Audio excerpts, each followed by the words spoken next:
Hey Aries, this is Seven Scorpion Tarot, and I want to welcome you to tonight's reading.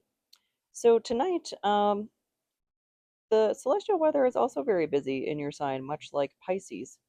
I don't know what's going on in this region of the zodiac. Why are we so busy?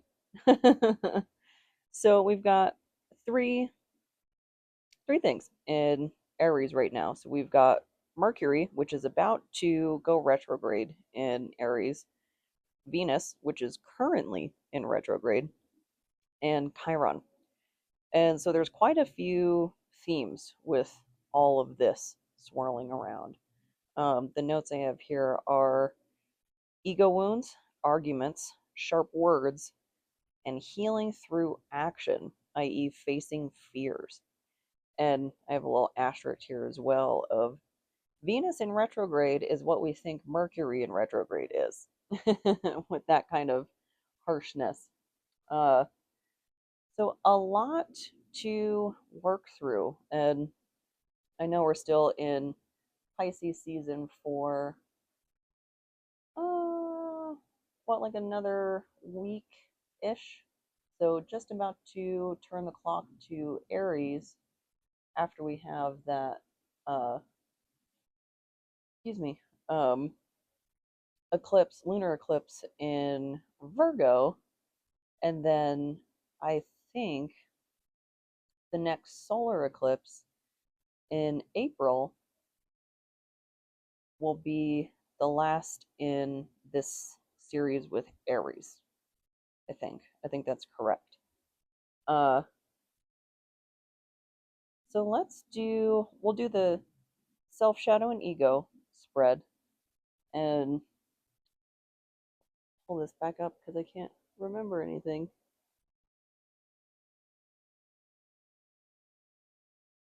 So, sharp words and arguments, ego wounds, and healing through action. There's a couple, I would split those into like two themes, the arguments and the sharp words, and then facing your fears and the healing effect of that. So, a couple of themes to keep in mind as we go through this spread of, is it an argument that is the catalyst for facing these fears? Uh, I wouldn't think an Aries would be one to shy away from an argument, if you're an Aries sun for sure. But if you're someone like me, a Pisces sun, someone who has no planets in Aries, I have a bit of a different approach to arguments. And there might be some necessity here for me or someone with placements like myself to step into that Aries energy of leaning on that God of War vibe of, all right, let's put those Pisces tears away and let's fight. you know, uh, and I laugh because of just my heavy like Capricorn placements and whatnot. I can definitely have an edge, but it's something to think about. Where Aries falls in your chart of how this applies to you. So I'll start shuffling for the self.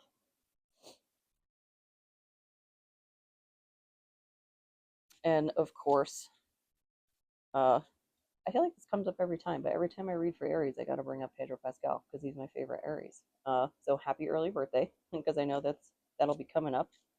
Uh, and I've been seeing everything he's been posting about. It was like Ukraine, and then dragging people in his comment section for him supporting the trans community. Like, where have you been? Uh, and that was just a riot. Some of those comments.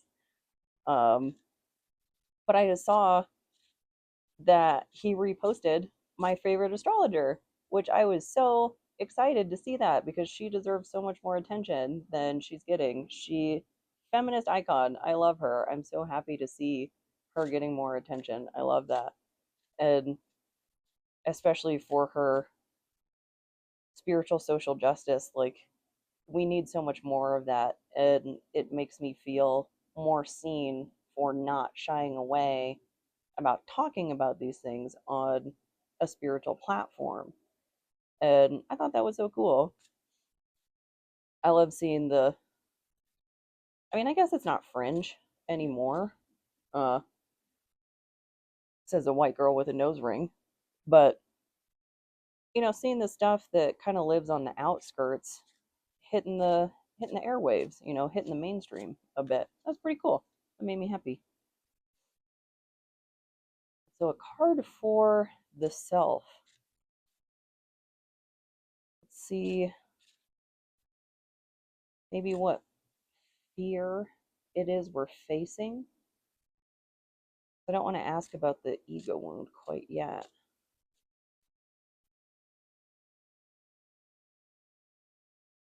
But Venus in retrograde, is it the double war aspect of Aries and Aphrodite? That could definitely be feeding any arguments that might be going on. Oh, King of Swords. Ooh. Oh. Okay. Uh-oh. And this is the Jupiter. I think that's Jupiter. Is that right? I think that's right. Um it's either Jupiter or Saturn. Whatever. Um but in reverse, King of Swords and Queen of Swords, those are like my malignant narcissist cards. Are you arguing? Are you in some sort of tension with a malignant narcissist? God, I hope not. That's rough. That's rough if you are. I'm really sorry. Uh,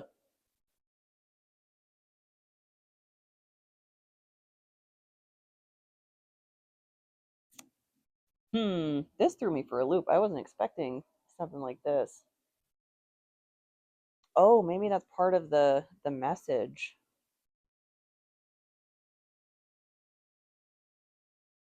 Is there someone in your life maybe that's taking a really sharp blow at the self, at the authentic self? Because if you are dealing with a malignant narcissist, nothing's off limits. There is no blow low enough. And the deeper it's going to cut, the more readily it will be attacked. Oh, the Kill Switch Engage song, The Crownless King. That just popped in my head. Um, this could also be, I'm still hesitant to like quite talk about the ego wounding yet because we're not quite there, but do you have some sort of wounding in the self around your intellect, around like,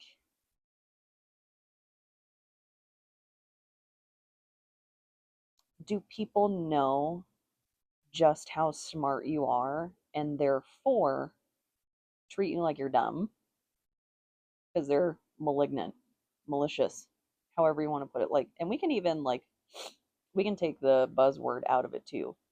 You're dealing with some sort of antagonistic personality, and they want to cut the self down. King of Pentacles in reverse. They don't want to see you succeed. Unsurprising for an antagonist. Still a bummer.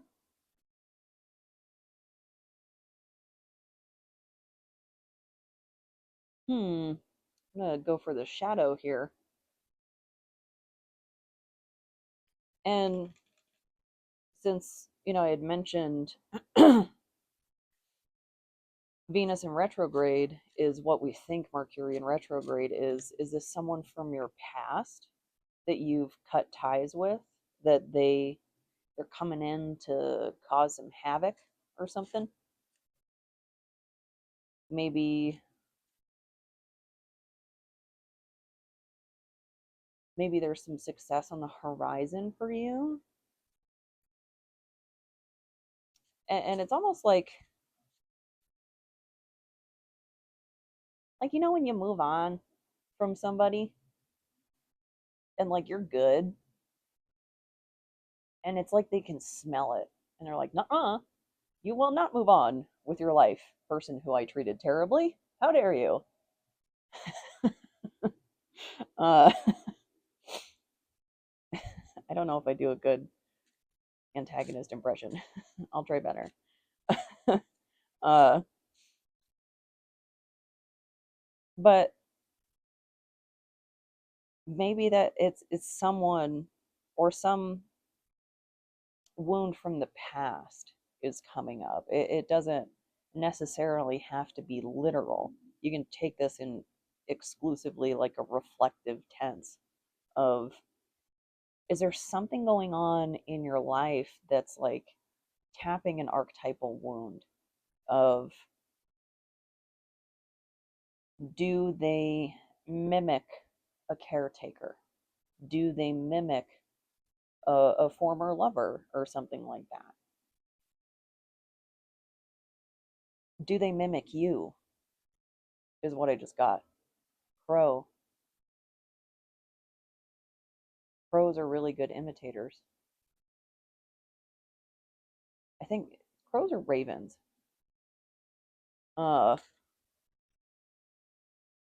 with antagonistic personalities, one of the frequent communication techniques they'll use to create a false sense of security is mirroring.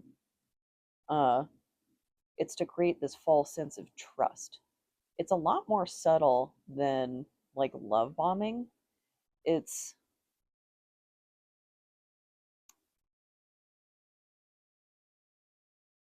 like I'm doing this with my hand. It's like snaking their way through the conversation, and it'll be enough to get that like, hey, from your limbic system, it'll go like, what? What was that? And it's not enough to be like, oh my god, a saber-toothed tiger. Like it's not that same that same reaction, you know?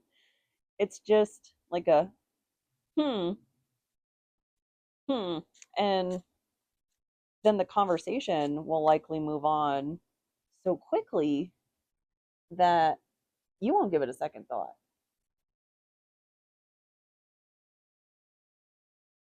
Power of rumination. Thanks, PTSD. Super cool. Wow. Technical difficulties. Thank you.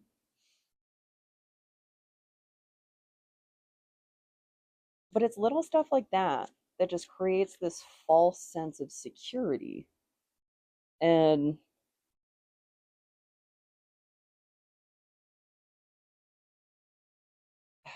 I heard another reader say this just recently, that sometimes when you're dealing like with an antagonistic personality, you may be waltzing through the world with the assumption that other people are like you, that they also do not have an agenda. On the flip side, if you are an antagonist, you may also assume other people are like you and they're walking through the world with an agenda. It's like an interesting distinction. Can't quite remember where I was going with that, but it's like when people talk about critical thought, it doesn't mean like being critical of others. It's putting the shoe on the other foot, including shoes you don't want to wear. Like, it's really hard for me with an altruistic personality to put myself in the shoes of an antagonist. And it is a really good thought experiment. It hurts my brain, of course, and it's a really good way for me to stretch uh, the old intellect and try to see the world differently.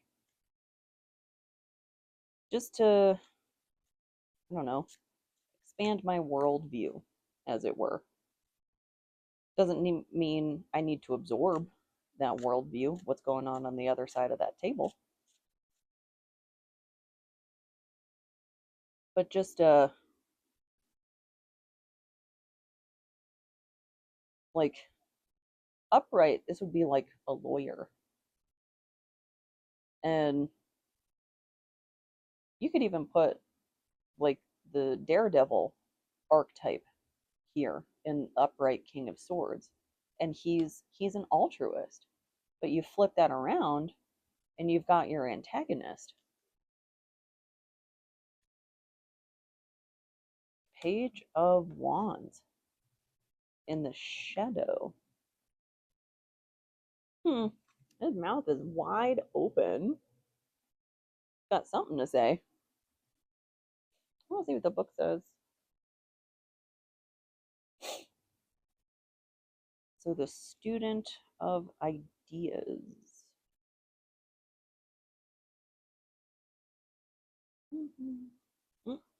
There it went. The Page of Wands is a messenger of good news. She brings ideas and a creative outlook on life that illuminates any room. Her vibrant, youthful energy is powerful enough to spark a change in direction or push an original project forward. She loves adventure, and although she is ready to travel anywhere her wings will take her, she is not reckless.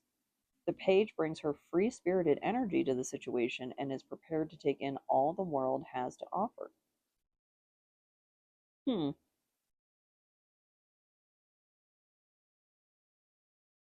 And this is in the shadow position.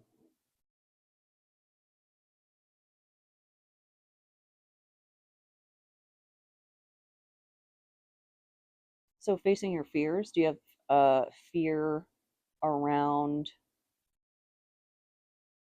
not following a well trodden path? Of like, if you don't do the 9 to 5 thing, how are you going to make rent? Which is a valid question. Like, I'm not telling you to go out there and quit your job. Don't, do not, I do not take responsibility for you and your choices. Those are yours. But this could be like you've been programmed, potentially conditioned by a king of swords in reverse to think the system, the 9 to 5, is the way. That's the only way. It's not. Uh, I would just caution against like impulsivity. If you are going to make that transition from the 9 to 5 land to self employment, gig economy, like whatever, stuff like that, make a plan, you know, do some research. It's not, there's going to be, no matter which way you go, there's going to be gotchas. things that surprise you. One of the things that really surprised me about the 9 to 5 was how much advice I got from people who could not put the shoe on the other foot. Of they were giving me advice about a system that was made for them, that it was made by them to protect them. And that kind of did me dirty. Uh, that system has never wanted me, and it's because I challenge it. uh,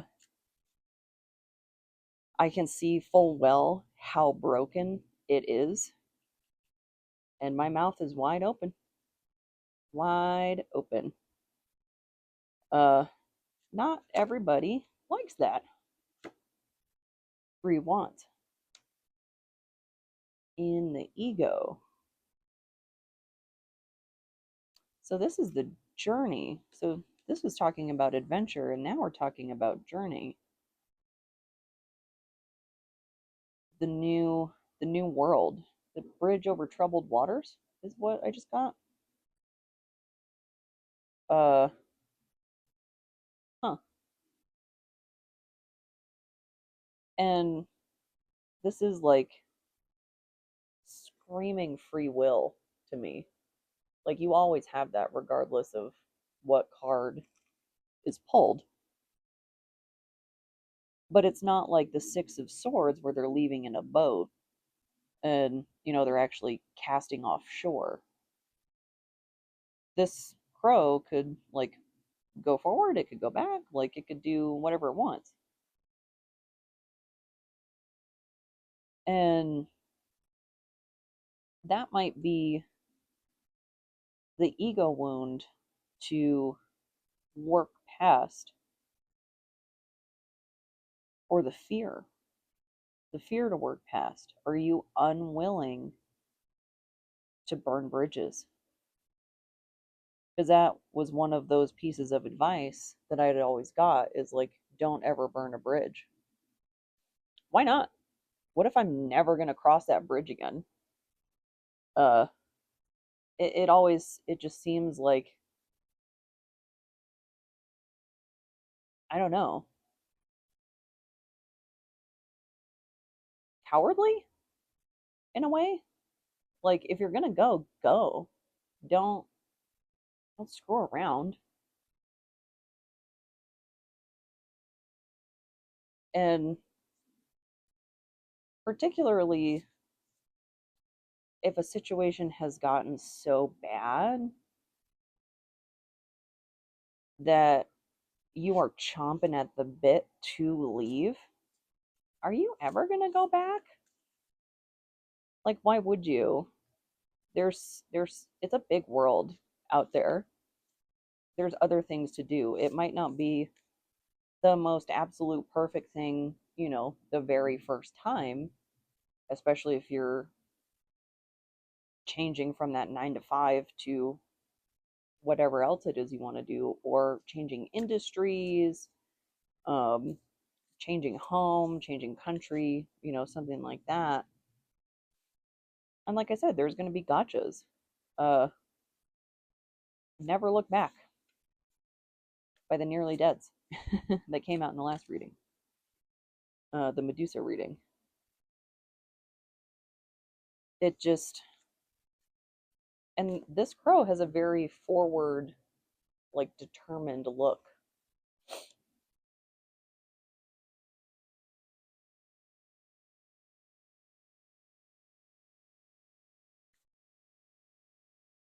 I'm thinking about coming out. Not quite.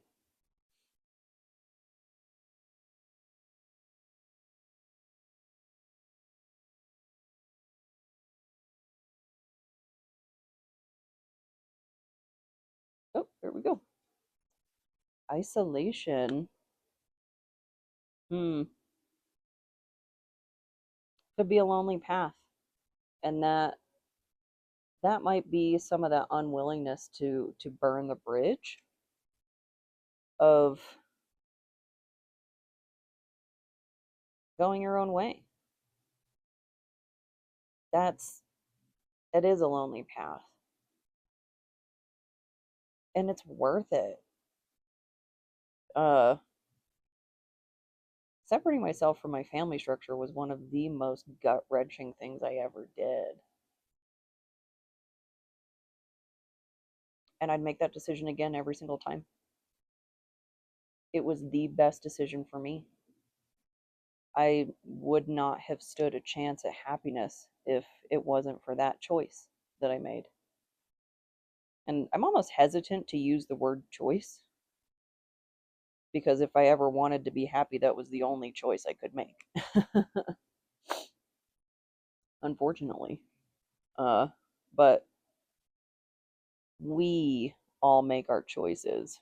I wasn't the only person in that situation making choices. Oh, okay. Actually, yeah, game night. That was something,